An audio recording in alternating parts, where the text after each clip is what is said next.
Let's go to the phone lines now and pick the thoughts of someone who seemed to have studied this particular or followed this trend and see what he makes of it. Dr. Prince Ama, he is the executive director of the Institute for Education Studies. Good afternoon, sir. Thank you very much for joining us. Good afternoon, Martin, and good afternoon to your cherished viewers. 12,000, we are told, per the report, 12,048 teenagers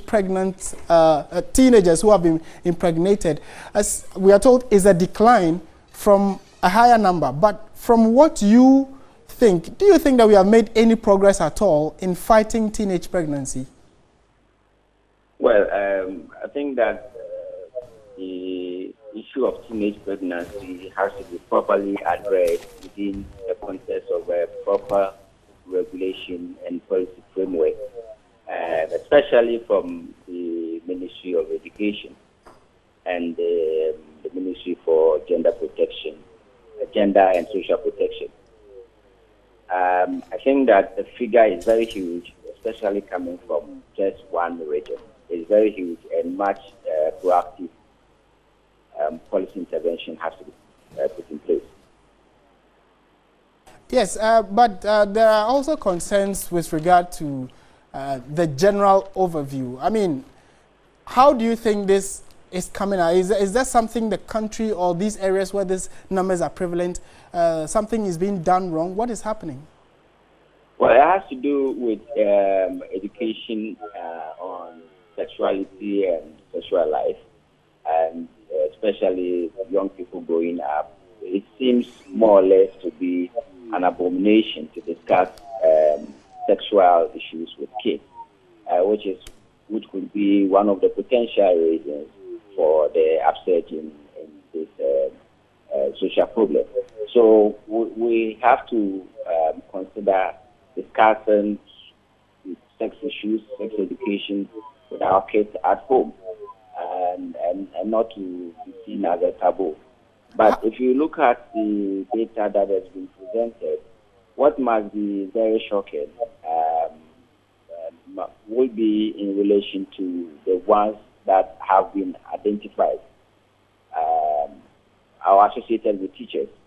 It's quite reprehensible, very shameful, and repugnant, to say the least. But Doc, I mean, how can we approach this to ensure that at least, hopefully by next year, this time around, we'll be counting probably less than 1,000? How can we as a nation approach this problem? Yeah, that's why I was just looking at sectorial issues. You know, teachers have been identified, farmers and other groups have all been identified. And it all has to do with what measures we put in place to address it. For example, I was just going straight to the teachers.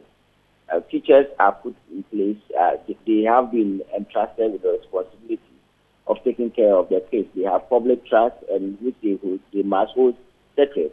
What regulations do we have in place to penalize teachers who find themselves in? Elsewhere, all these teachers would have faced disciplinary actions and license revoked. You know, we don't have that regulations here, and which is quite likely to result in what is happening. So, if we have to go forward, the point is that we need to educate the who are in the position to protect our kids.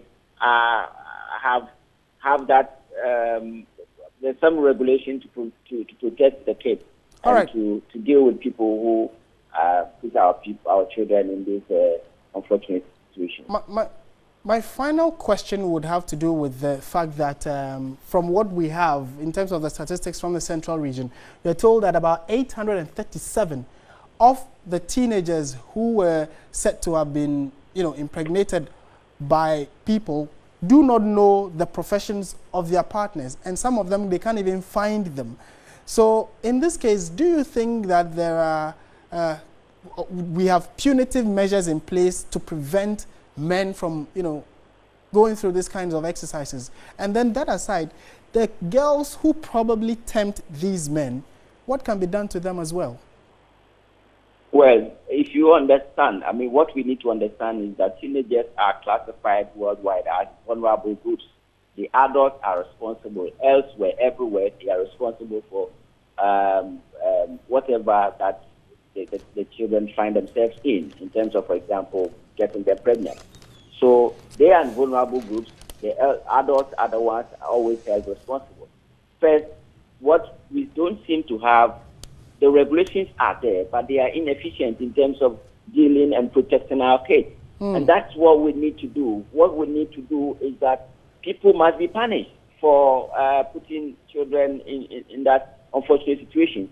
And and what is very disgusting is those from the teachers, and because of the reputation associated with the teaching profession and the what do you call it? What we entrust, the powers that we've entrusted in them to be able to bring up our children to be able to live successfully in life. So I think that, I mean, we have to take a very closer look at this issue and address it really together. All right. Thank you very much.